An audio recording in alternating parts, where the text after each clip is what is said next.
everyone, thanks for stopping by. I'm Kara Elizabeth, a 3-5 emotional manifester, here to provide you with your weekly energetic weather report via human design, a system that combines aspects of astrology, the I Ching, the chakra system, and the Kabbalistic tree of life. Now, every human design journey begins with looking up your unique human design chart, and you can do that at www.myhumandesign.com. Transits are the specific energies that are present in the universe at any given moment. I go over the sun and earth, the sun being our main experience and the earth being how we're grounding in it. And each transit tends to hang around for about 6 days. Now, my goal is to provide you with a general cosmic heads up on how you can expect to feel, what you can expect to experience, and how to best navigate your week. So if you're ready to go, let's get started.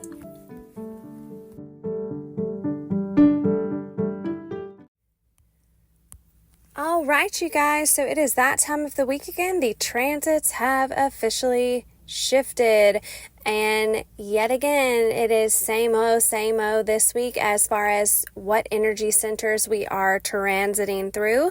So last week and the week before that and the week before that and the week before that, we were transiting the splenic center for our sun transit and the sacral center for our earth grounding transit, and we are going to be here yet again. So we are going to be experiencing energy that is going to be helping us let go of our fears. So every single gate that comes out of the splenic center has a fear that is attached to it that one must overcome before they can truly tap into their intuition and what the gift of that specific energy is. And then the earth is going to be sacral grounding. So we're going to be grounding through having like that busy energy, feeling only doing things that light us up, that are like a fuck yes, or not doing things that are a fuck no kind of deal here. And that's going to be our energy in a nutshell. But let's go a little bit deeper because, I've got that gate of depth. So I like to go deep, deep into the deep, dark web of things. So let's dive into gate 28. This is the one coming out of the splenic center. This is going to be our main energetic theme and experience for the week. So let's dive in. All right.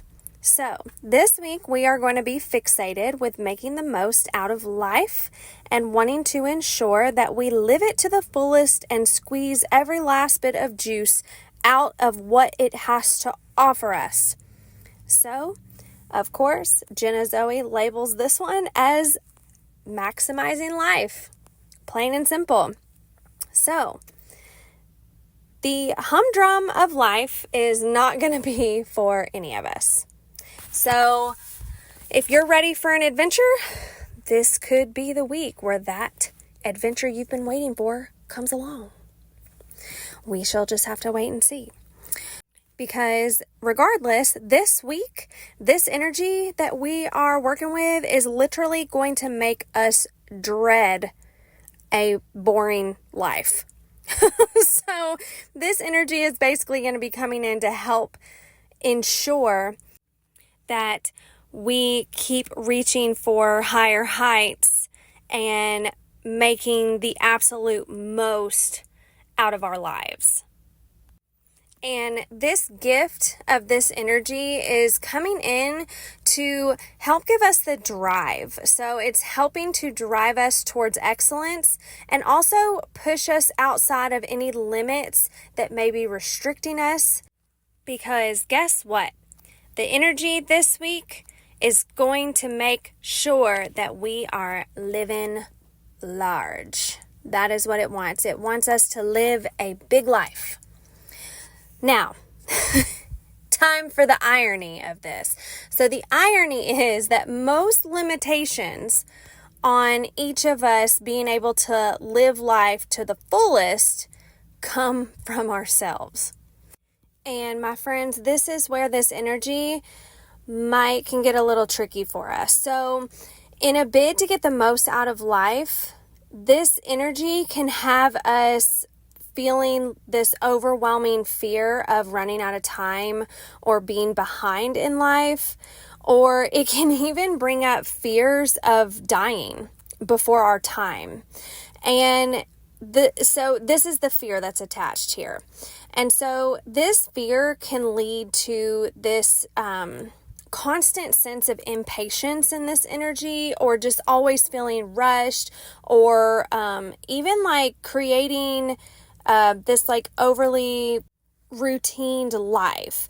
So all of which is actually going to prevent us from manifesting the greatness that we are here to manifest. So all of these are fears and anxieties, which ultimately are going to constrict your energy and block your full access to lateral thinking and creative solutions. So ultimately, we can get stuck also in like putting ourselves and our life on this proverbial track, which is also ultimately going to restrict your spirit. And your spirit is the part of you that, when free, can get you where you want to go the fastest. So there's the irony of this one. But once you can remove all of this pressure that's controlling the actions that you take in your day, it's like taking the blinders off, and then you can suddenly just see and think more clearly, which then means you can create bigger and better stuff. So the pressure and rushing is fear-based energy, so keep that in mind. But being intentional about everything you do and being present to it is a bigger, more powerful energy to be in. So let me repeat that for you guys. If you are feeling pressured and rushed to get things done this week, or like feeling like you're going to run out of time or you don't have enough time, please know that you are in a fear-based energy. And so work to shift that in the moment that it arises, because this is just something that's attached to this energy. So, I mean, it's more than likely going to come up for you at some point in some form or fashion for you this week to shift and move through. And then what we want to tap into as far as like a perfect world in this energy is the energy of being intentional about everything that we do, and then being present to what we're doing. So that's where we want to be. That's goals. Okay. So now, how can we flex this gift? So how can we make the most out of this energy while we've got it?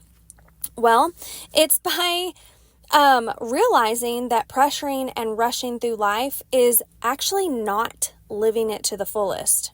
Sure, you can go through the motions of what we've been told creates a good life, but if you're not taking it in, your life will actually pass by faster, or at least seem to, than if you actually pay attention to what's right in front of you, what you're doing right now, and use your wonderful gifts to create the best, most enjoyable experience out of every moment or situation.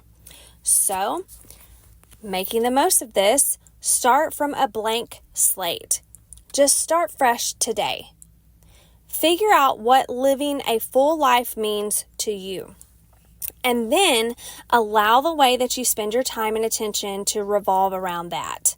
So we're all going to have very different versions of this, and society definitely has its cookie cutter ideas about it too. But getting clear on your visions, feelings, or thoughts around your life will help you direct your actions so that you actually can create what you want. Now, where can we struggle or get messed up here? Get blocked, feel stuck. And that is by performing our daily activities rather than engaging in them. So when you engage, there are messages. Maybe you'll realize that you don't actually enjoy one of them and come up with an alternative. This is a superpower, to be able to upgrade and improve the enjoyment of things.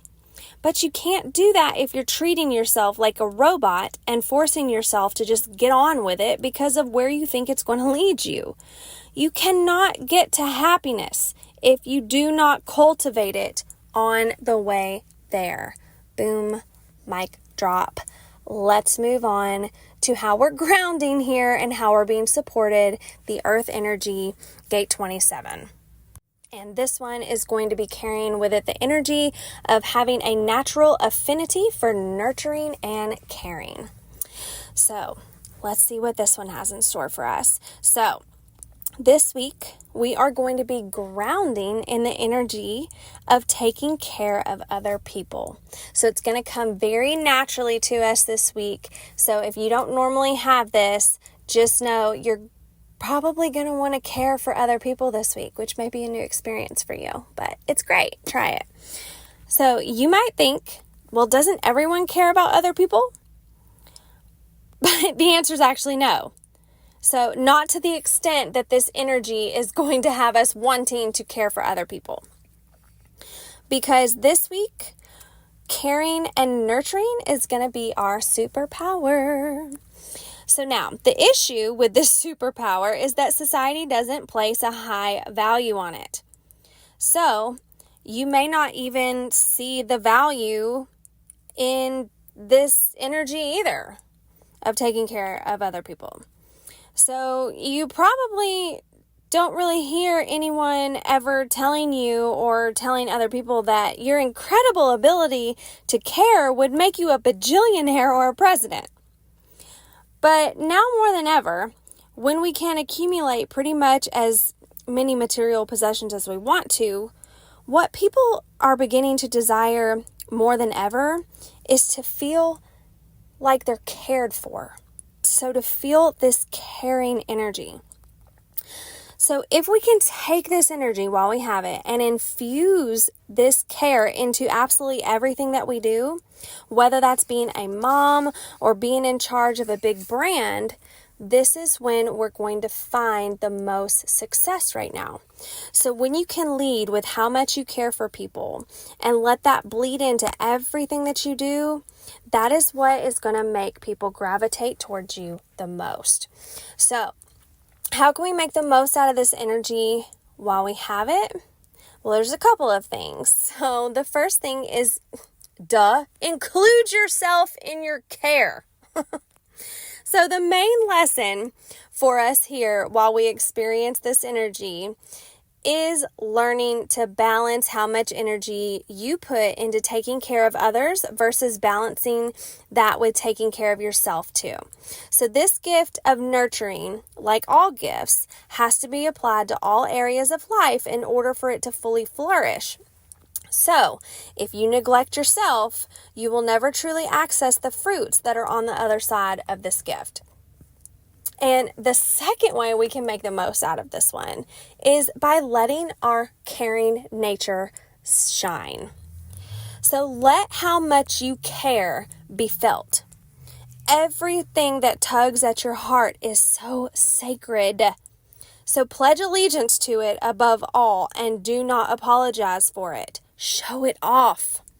People are so magnetized to people who give a fuck in this world because it's passion, it's aliveness, it's love. It's all the things that we want more of in our own lives. And when they feel this energy coming off of you, it's like a stream that makes it easier for them to get to those things within themselves too. Now, what can block us here? So where can we get stuck? And that is by thinking of caring for other people as a duty, which is going to start to make it feel heavy when really this care is meant to be your joy and your pleasure, a physical expression of your love. So make sure that you do it in a way that is enjoyable for you. So just because you care and adore people doesn't necessarily mean that you should also enslave yourself to that either. So there's where the balance comes in, folks. So another way we can get stuck here is by letting guilt or helplessness drive our actions. It's a no-no. So this gift can often make us feel guilty and that we're not doing enough.